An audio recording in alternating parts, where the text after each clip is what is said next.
me again. You can't fool me again.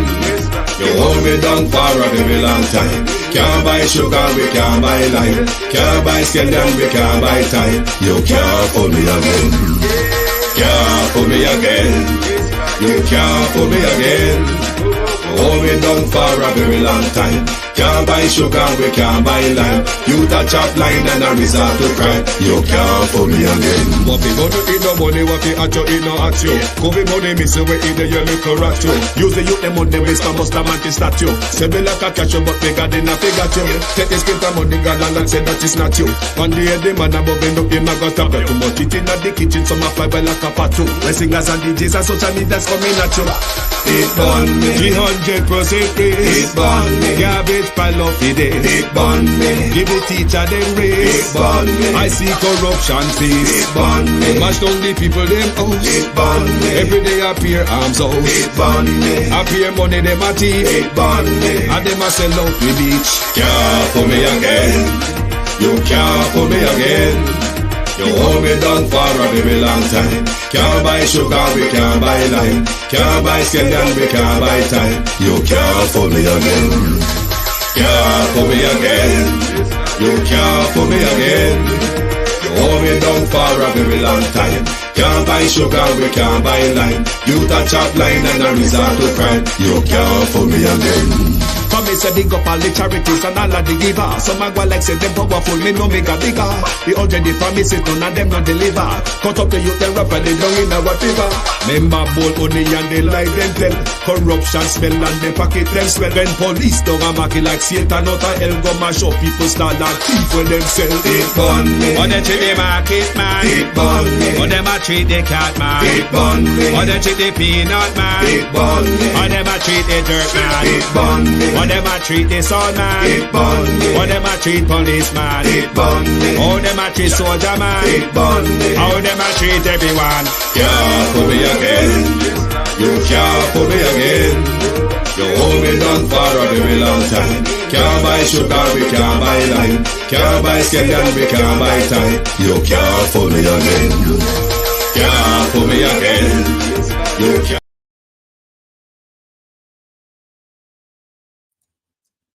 Yes, good evening, and welcome once again to another program.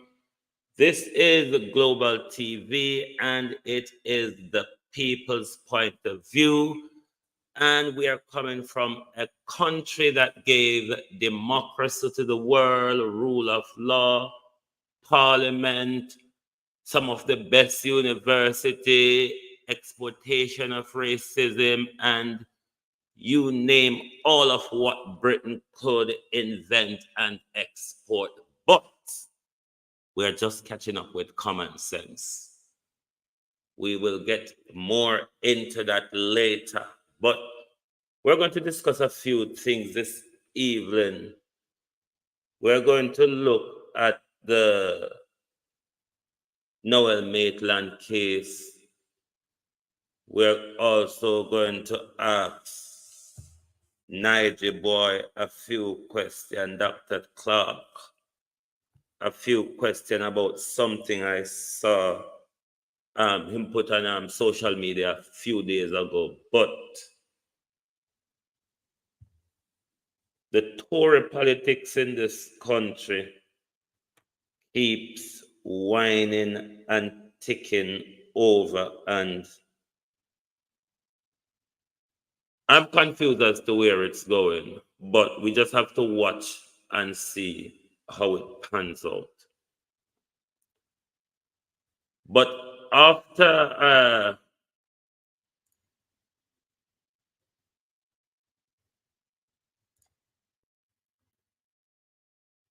Noel case was delayed for another 2 weeks, because it was to be heard 2 weeks ago, the 1st of November.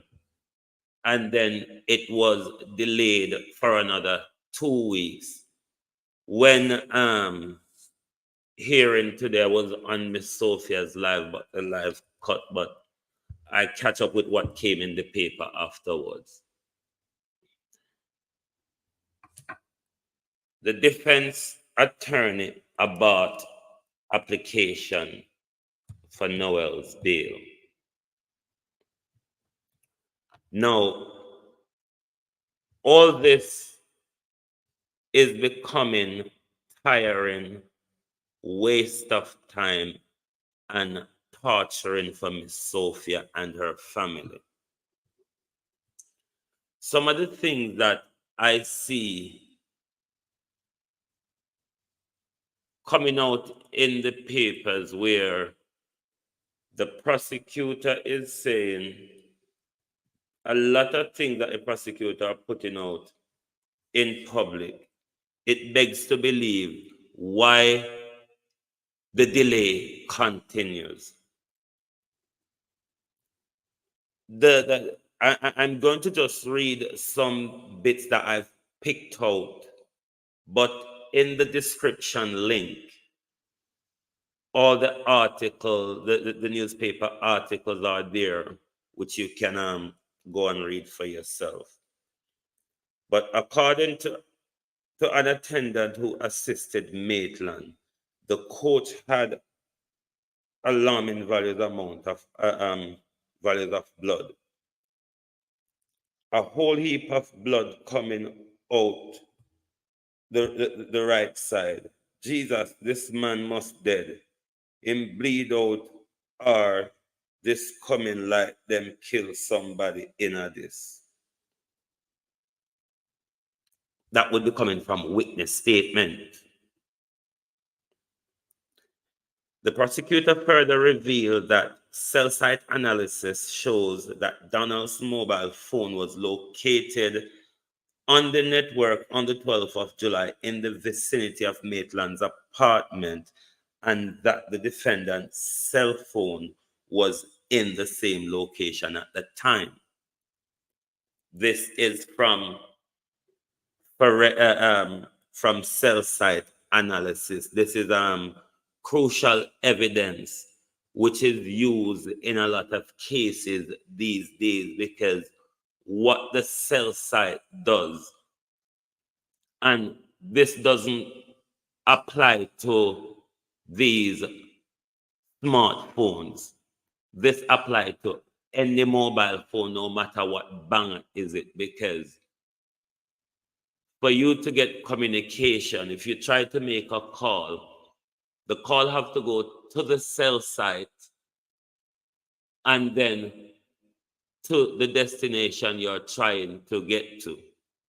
So whenever you're traveling, you're continuously moving from one cell site to the next. Or if you're static, then you're connected to a particular cell site. So this information, investigators tend to use it a lot of time to place criminals on the scene of the crime. So this is another piece of evidence, again, that they have. Maitland reportedly hired a truck driver to transfer the coach, and had also reportedly tried to trick his landlord into deleting closed circuit footage.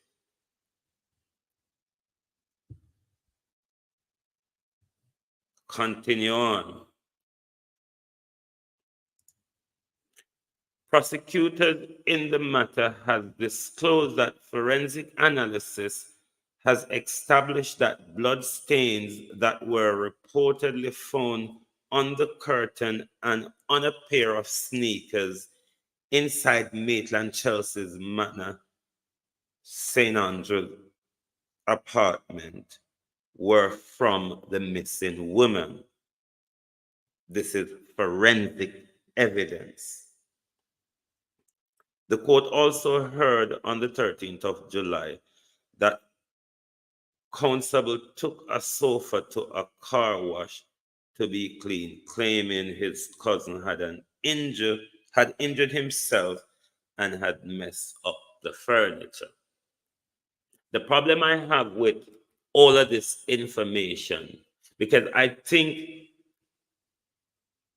if this is happening in hearing before trial, what the judge should have done is put a restriction reporting on what journalists can report at the moment as to the evidence that the prosecutor will be relying on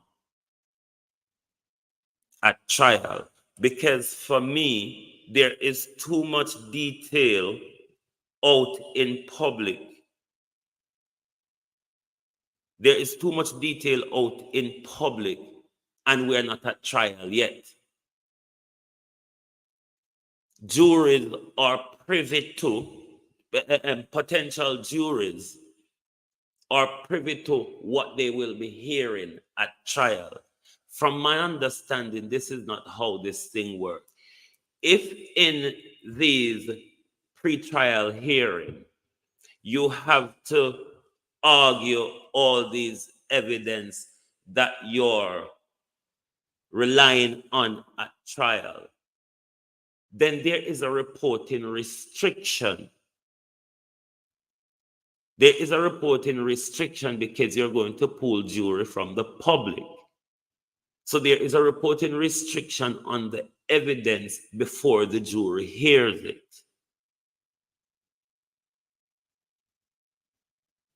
So it begs to question, why are they putting out so much of this evidence?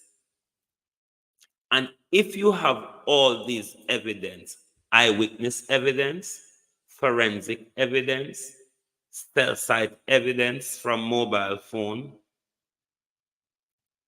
why continue to torture and drag Ms. Sophia through all this when you have so much evidence that you can go to trial with? At no point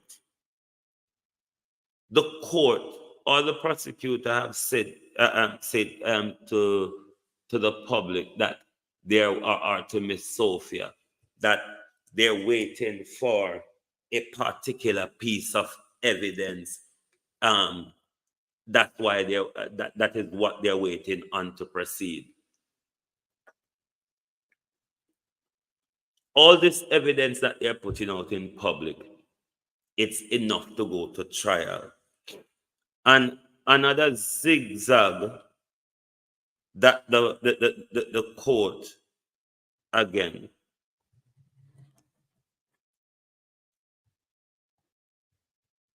Maitland,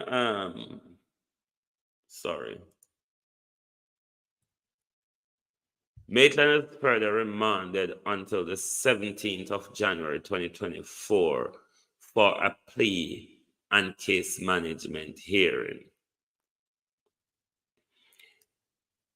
First of all, he should have pleaded from his first appearance in court. So yes, him can enter plea again. But what needs to happen at this trial? You don't need to go back and forth, because if the defense is not ready, you go ahead. They have enough time to prepare a case. So to hear the defense say they're not proceeding with today's bail hearing, they're using the time to prepare their bundle for trial. What were you doing all this time? And you're not prepared. Okay, let's see when the 17th of January comes. What needs to happen that day is the court needs to set a trial date, and not how much years down the line or what. The court needs to set a trial date to start within 3 months of the 17th of January. Ms. Sophia and her family shouldn't be dragged through this any longer, because you have enough evidence to go to trial, because you're putting it out in court and the papers are reporting it. So you have enough evidence to go to trial. All this time that you were wasting is waste of time. Why are you buying so much time for Noel Maitland? Why are you buying him so much time? And to you, Mr. Maitland, what is the reason why all of a sudden last week your attorney asked for a little more time? They got 2 weeks. And today they aborted the bail hearing. Is it that you're having financial problem and you weren't able to pay your attorney for this court appearance? Because based on the reporting, your attorney didn't appear in court. They rather send a letter to the prosecutor. Are you having financial problems? Is it because of financial problem why you have aborted the bail hearing, or have you decided to plead guilty? Based on the evidence against you, have you decided to plead guilty, or will you be fighting it out to the end? Or is it that you're convinced? Is it that you're convinced that you're protected by a justice system that all of you use to play against us? Why is it this could not be expedited in the way we see the Paulwell case expedited through the system?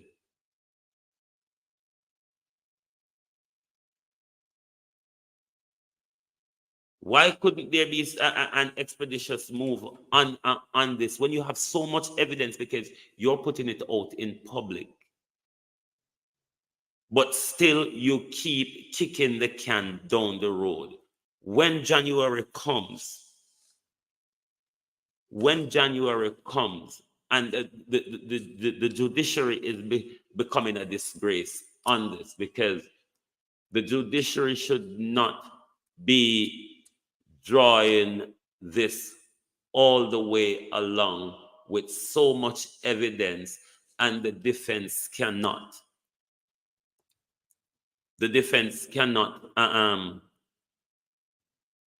put forward credible reasons as to why they're not ready for trial. I think based on what they're putting out, there is enough to go to trial. The court has given Noel enough time, and I think it is time that Donnelly's family is treated with equity. It's time that the family is given some form of closure. Nothing will ever bring her back, but to go through the process and not just keep dragging her along in pain. I hope when January comes, we don't see another long date get kicked down the road. What we need is to hear that we are going to trial X, Y date. That's what needs to happen.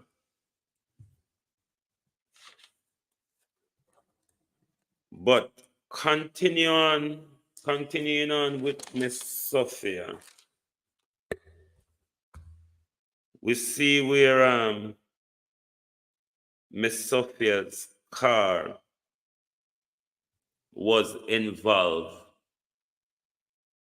in quite a terrible accident.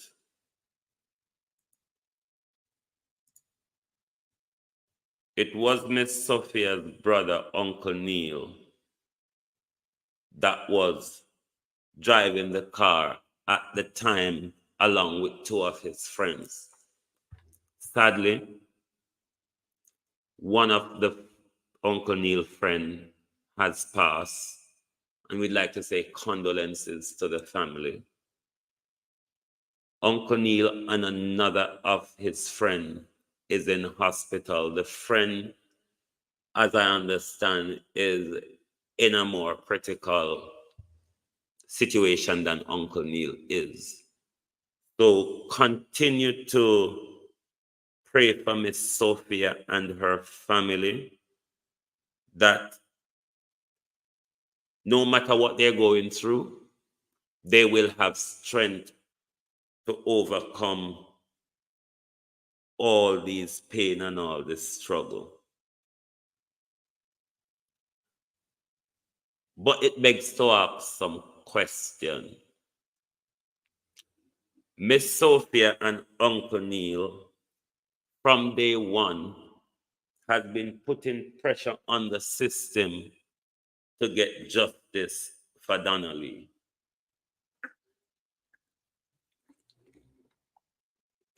And we see where a few days ago, Miss Sophia's car was involved in a terrible accident. As I say, she wasn't in the car, but her brother and two friends.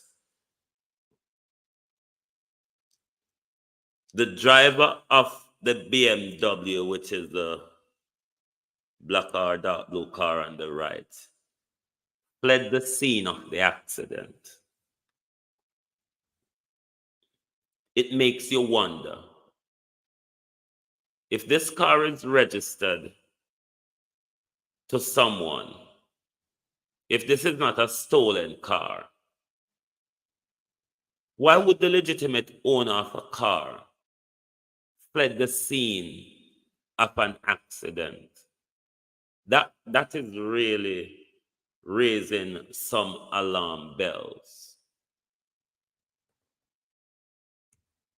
A BMW is quite a thing.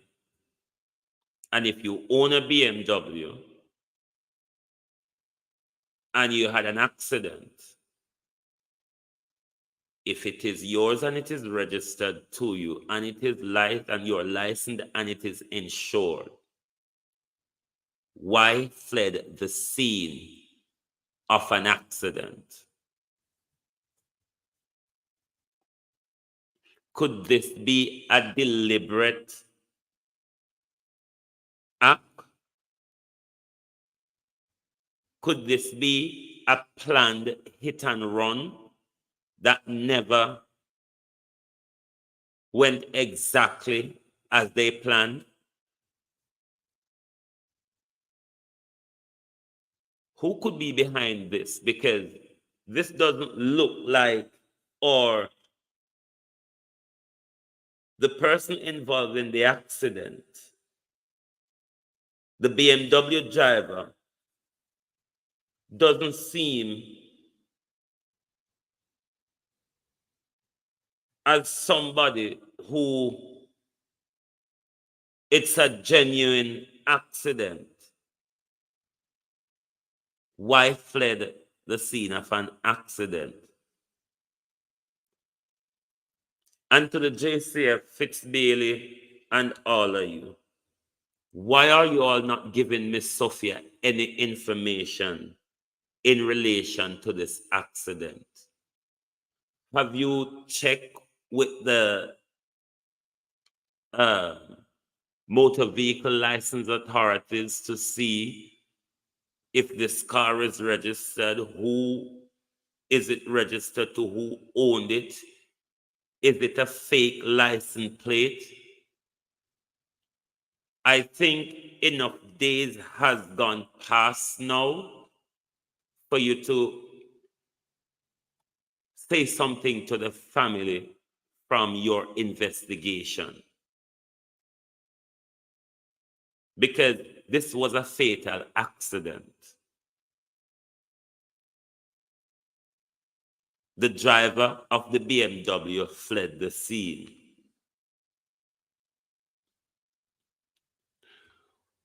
Could this be an attack on Ms Sophia and Uncle Neil to take the pressure off the case that they're putting on the case? Could Noel and friends be behind this? Or even the JCF and the government? Because if you remember, one of the recording that was played that turned this case around, in one of those recordings, Noel was saying that he was going to speak to Fitzbailey with regards to where the truck was. So we know all of these people are friends, and we know our politicians and our law enforcement people are corrupt to the core.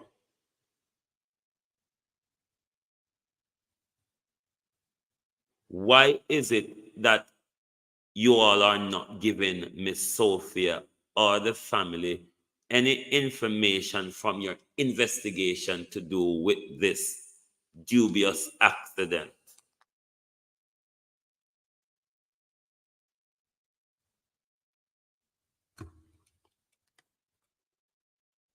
The whole media fraternity, mainstream media, just like you never give her any proper or meaningful coverage when Donnelly went missing to her suspected death. None of you are reporting on this, a fatal accident.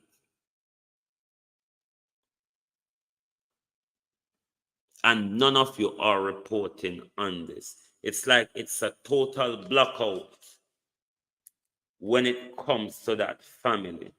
Is it because this is an issue that involves the police and the government? Why the media is so silent? No media is given any airtime.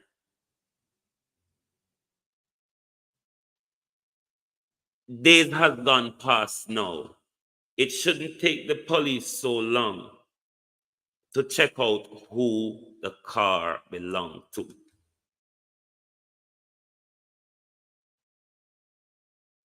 You must be able to do at least that. Check who the car belonged to. Or if you have identified that it's a stolen car or it's a car with a fake license plate, then you need to come back to the public or inform the family as to what you've found out in the investigation. But don't just, like you ignored her when her daughter went missing. You're all ignoring the family now in a fatal accident, both media and the police, again, doing the same thing to the same family. It begs to ask the question, was it an attack upon Miss Sophia to get rid of her, but she wasn't in the car? Or was it a deliberate attack on Uncle Neil? Was Uncle Neil being followed? Was it a direct attack on Uncle Neil, or was the intended target Miss Sophia? Are you trying to silence the family?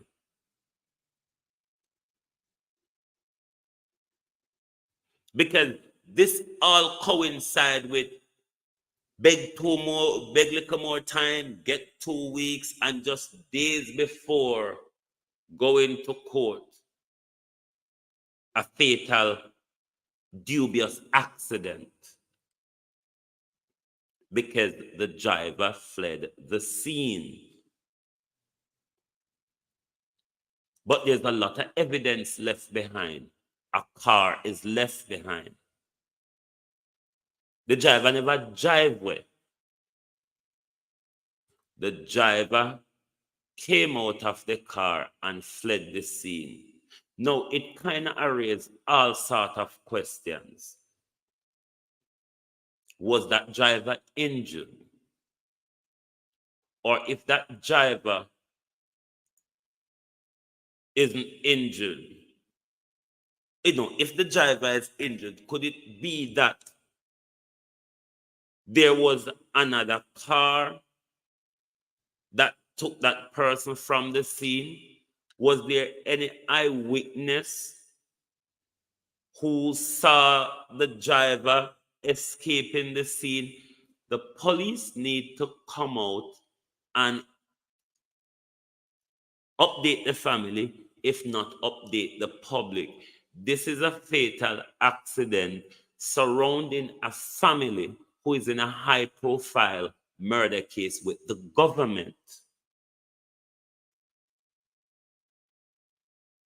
Too much of this hush-hush surrounding this family. The government is too quiet. A daughter is missing, potentially murdered or not potentially, based on the evidence, because the blood forensics would suggest that.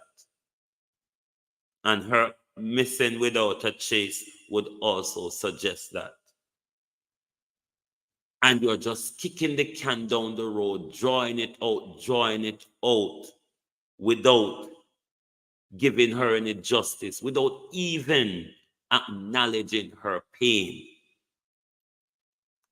And all you can do is keep buying Noel more time, giving him bail hearing. The amount of evidence that you have, you shouldn't be giving all these bail hearings. From last year, from you have all of this.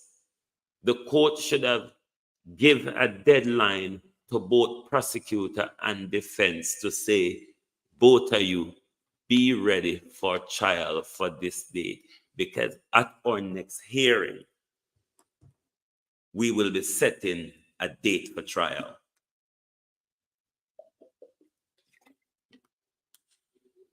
But our justice system show itself to be a national waste of time, and the director of public prosecution don't seem to be interested in progressing this case for whatever reason, given the evidence that she's putting out to the public that they already have. She's not showing much interest in progressing the case, as well as the court as well, because the judge have power to set a date, and they have to go with the judge, because both sides have to provide for the court a bundle. Each team have to provide 3 bundles, one for yourself, one for the court, and one that you swap. Prosecutor swap with defense, defense swap with prosecutor. The judge should have given them a date from last year to have their bundles ready, because we haven't seen them produce any more evidence in public that they're waiting for to progress the trial. So the trial should have been long on its way, just like we see other important or high-profile cases get expedited. This one, because a government employee is the defendant, we seem to have this thing being kicked out and drawn out. But we are watching you. No matter what you try to do, We are watching you. Don't think that going after Ms Sophia or Uncle Neil is going to silence justice for Donnelly. We are still watching.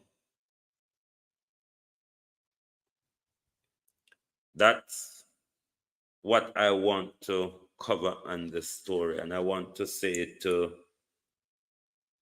the family of Uncle Neil's friend once more, condolences, and to Ms Sophia and the family, it's difficult, but continue to be strong. Now we're coming back to the UK, where, what's happening in this country? You couldn't write it up in a novel, even if you try your very hardest. Now, last week, Suella Braverman, since she came in, this is her second sacking from the Home Office. 6 weeks of Liz Truss. She was the Home Secretary under Liz Truss, 45 days as well. But as the Attorney General and a legal scholar under Boris Johnson tenure, Suella Braverman, when being Home Secretary under Liz Truss, she used her private email to send government information, which everybody in the employment world know it's wholly unacceptable. You don't send your employee information via your personal email. Everybody know that. But the once Attorney General KC apparently did not know that. And that's why she had to leave Liz Truss' government. But because of the sudden collapse of Liz Truss, within a few days, she was back as the Home Secretary in Rishi Sunak's government. And from there, she just continued to ramble on racism, xenophobia, borderline incitement to hatred, like putting people against each other, putting different groups against each other. Suella Braverman and Priti Patel family, or the descendants of some of those people who Idi Amin kicked out of Uganda, by their type of Home Office policy, their parents, if it was today, when after Idi Amin kicked out the Asians out of Uganda and Britain took in a lot of them, if it was Suella Braverman and Priti Patel policies of the Home Office back then, their very parent would not get into Britain. They'd be put on a barge and put somewhere or sent back to Rwanda, which that bid, as we see, has awfully failed. One of her dreams was to just wake up and see asylum seekers being put on a plane and been flown to Rwanda, and the headline being splashed across the media. This is the very woman who said, people who are homeless, it is a lifestyle choice. But the blunder that caused her demise was when she tried to whip up the public against the police and the police against the public by stating that the police are too woke. Because what is wokeness? Wokeness is civil justice.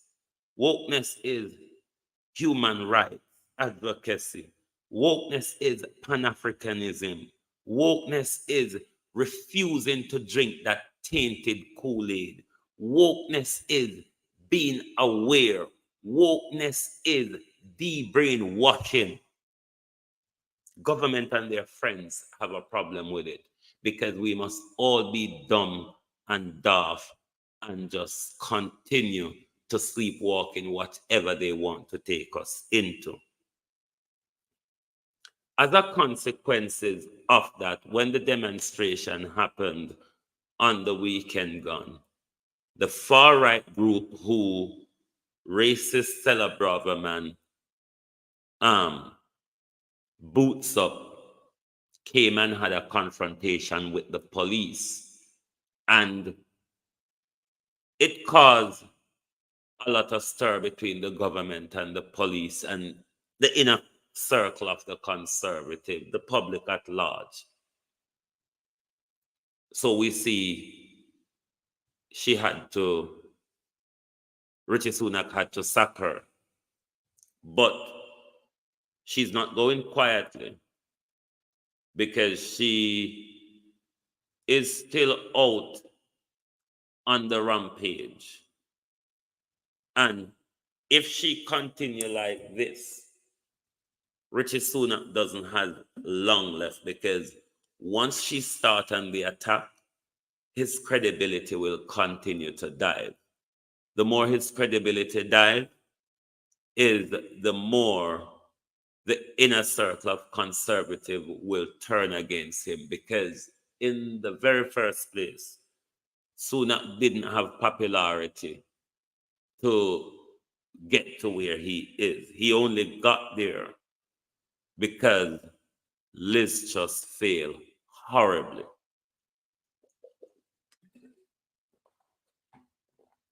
So now Suella is gone, but she's wielding a knife. And based on her resignation letter, it seems as if she's going to take it a mile and a third. But let's see. But as a consequences of the wokeness that has caused this debacle, the government has come up with a brilliant, one of the most brilliant solution I've ever heard politician come up with. I mean, the other day when Andrew Holness said he's considering creating a ministry to cheat crime and violence, I thought that was a blunder. But if that wasn't, then this just drive full straight ahead, because Sunak didn't really warn us, really. He just put it in place. Minister of Common Sense. Now, I don't want to be rude, and what I'm going to say here, it's not about being nasty. It's just for argument's sake, making a point. Because I am really struggling to understand where Sunak is going with all of this bullshit. Because that's literally what it's becoming now. In Britain, blondes are known to be dumb. I'm not being nasty. I'm just making a point. And you are appointing a minister of common sense, and you've appointed a blonde woman who society, the British society, look at as a dumb person. That's the person you appoint as your common sense minister to tackle wokeness. Now, bear in mind that this is a country from the 13th century who gave us Magna Carta. It gave us parliamentary democracy. It gave us rule of law. It was integral in the drafting of the Human Rights Charter. And there's so many things that Britain has prided itself on as given to the world. But Britain is just catching up with common sense. You see how long we've been a bunch of dumb mother sudders, that we are just catching up to common sense. Welcome to Britain. You just couldn't make up conservative politics if you tried. From resurrecting the dead to legislating common sense, one have to ask the question, what is next? Is Sunak just gaming out this thing? Because we see the resurrection of lying Lord Dave.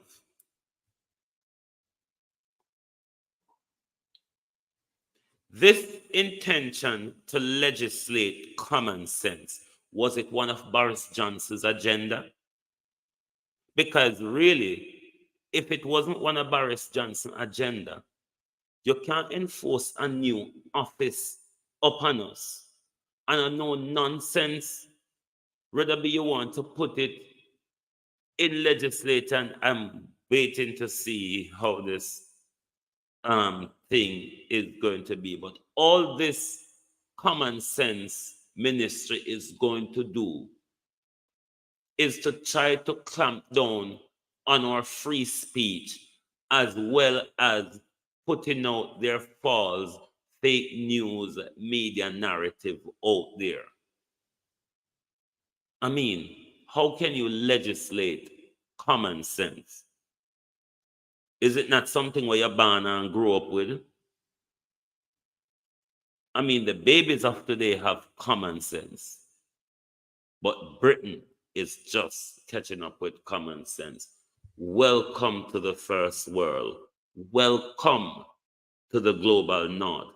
I mean, the global south is one thing you can't beat the people of the global south with, is common sense.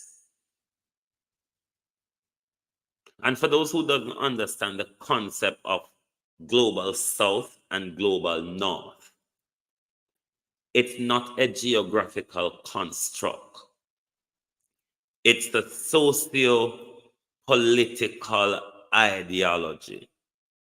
It just simply means, the global north simply means the first world developed economies. Who are they? The United States, Western Europe, all the countries in Western Europe, Australia, Canada, New Zealand, Israel, and Japan. Who are the global north? The rest away. Africa, the Caribbean, Asia, all of what you hear they refer to as developing countries. That's what would be referred to as the global south. And they who refer to themselves as the global north are the developed countries. So we who are from the global south, the poor countries, the developing countries, the underdeveloped countries, we grew up with common sense, and we have common sense. But common sense is just arriving in Britain. Hooray. Hooray, Richie Sunak. Within a week, within a few days, you have not only resurrected a dead prime minister and bring him back to government, but you have managed to create a ministry of common sense. Are you coming after our free speech? What are you bothered about, Mr. Sunak? Is your Ministry of Common Sense coming after our free speech, or it is a narrative directing?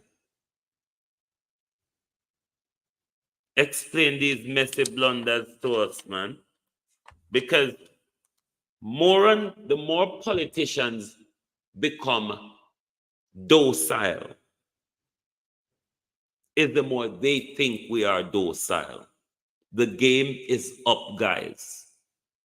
You're not listening to yourself. This is why you all come out in public, wherever you are, whether it be the American politician, the European politician, the African politician, the Jamaican politician. On a time up. This is why you can't tell any more believable lies. We're not drinking the Kool-Aid anymore. We sweel out the cup and we dash it with. We're not drinking the Kool-Aid. So don't come try to say I teach with common sense. Because you want to give we more Kool-Aid. No, we like being aware. We like to be conscious of reality and not be docile in the matrix. We want to be conscious of reality.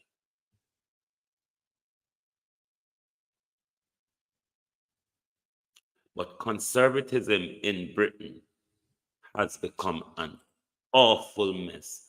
As to why they are still there, it begs to wonder why conservative is still at the helm of government after about 15 years of austerity, taking the country out of Europe, further destructing the economy. And from that, all we have had is a litany of failed prime minister, from Lying Dave to Theresa May to Boris the Pfeffel Johnson, 45 days of a lettuce Liz, now to a millionaire with a billionaire tax dodging wife, who now resurrect lying Lord Dave and bring him back to the front bench of government. You couldn't make this up in a novel. You really couldn't. If somebody tell you this is British politics, you wouldn't be able to make this up in a novel. But let us see where common sense takes us in 2023. I mean, Britain only has common sense to offer in 2023. If this is not a political blunder, I wouldn't understand. A laughable one at that. I don't know what this really is. But before I go, I want to turn my attention to Dr. Clarke.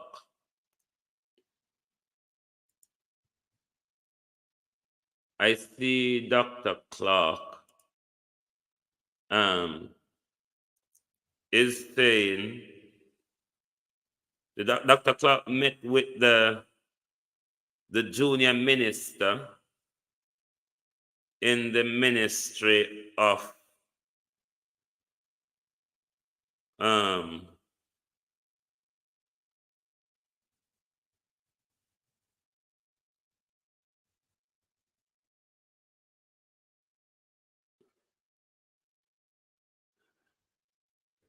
it's a junior ministry in South Korean junior minister, I think in the trade department. But however, Clarke is saying, I share our admiration for the achievement of South Korea the openness of Jamaica to South Korean investment, and the hope that we deepen economic developmental collaboration. Explain more what you mean by that, Dr. Clarke. What type of investment? In what areas will these investments be?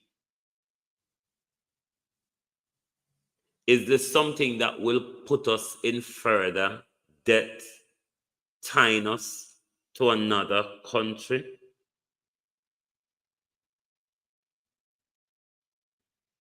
How much is that investment?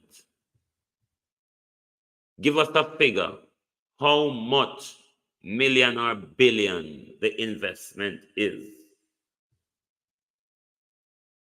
And while you're at it, tell us how Jamaicans will benefit from that in knowledge and from the economic perspective.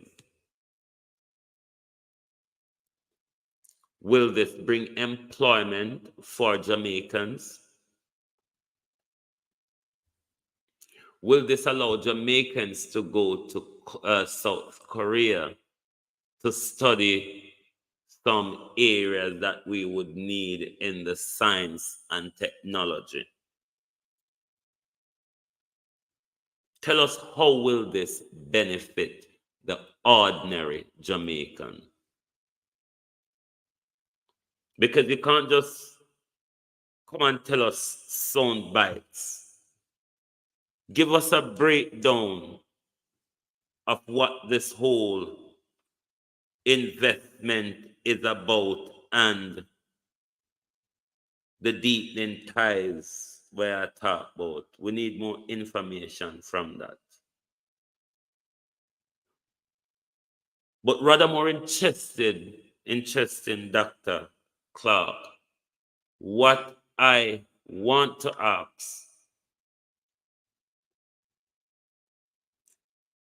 is this getting tied in bed with another US ally, particularly South Korea, as an enemy of China, with the intent to counter China investment in Jamaica?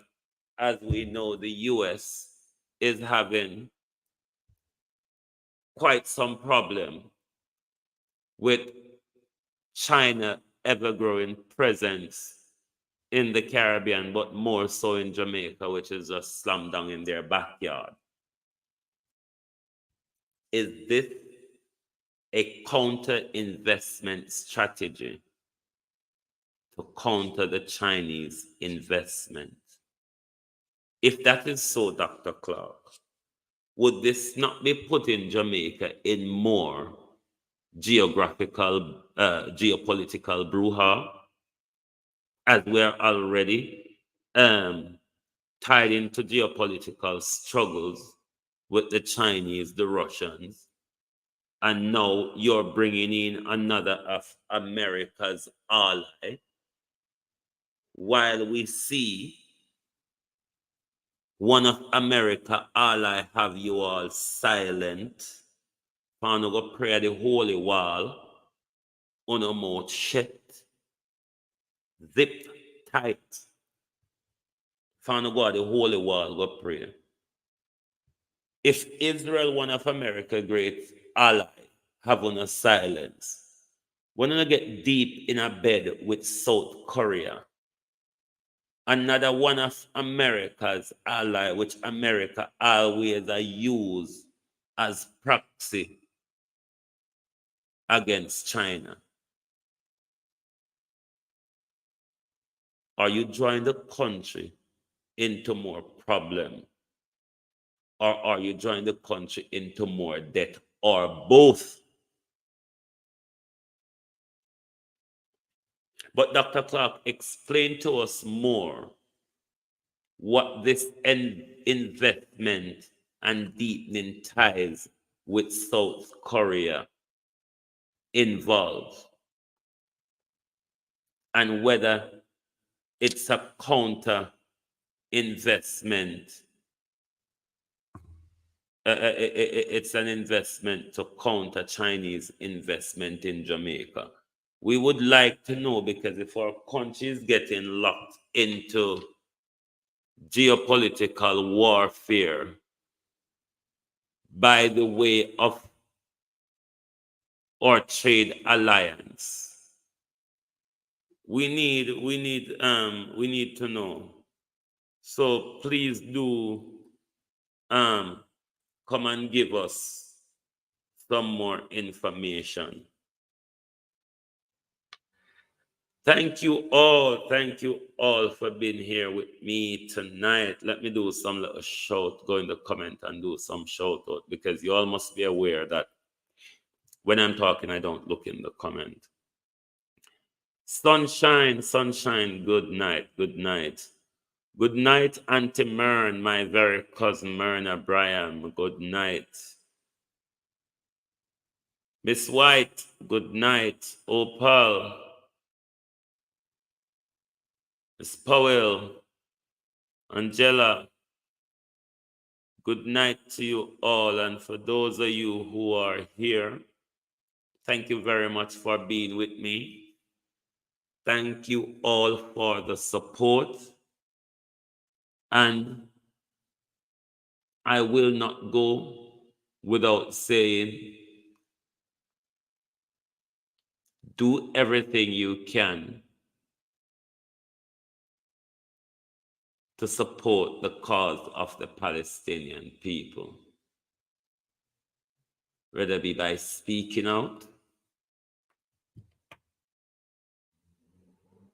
demonstrating, donating, anything you can do to show support to the people of Gaza, please do. When it's an issue of justice, it concerns all of us. Justice is an issue that concerns all of us. And wherever we see injustice, we should call it out, stand against it, and make sure our silence never at any time give approval to injustice. I want to thank you very much for being here with me tonight. It was good to have you here. And please do join me back here on Friday night at 11 p.m.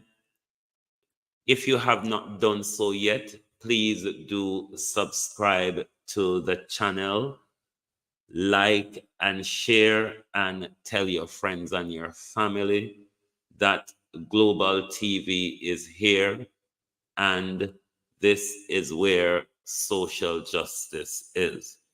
Thank you very much for being here with me this evening. It was good to have you, and I will certainly see you on Friday night. Thank you very much. This was Global TV, and it is the people's point of view.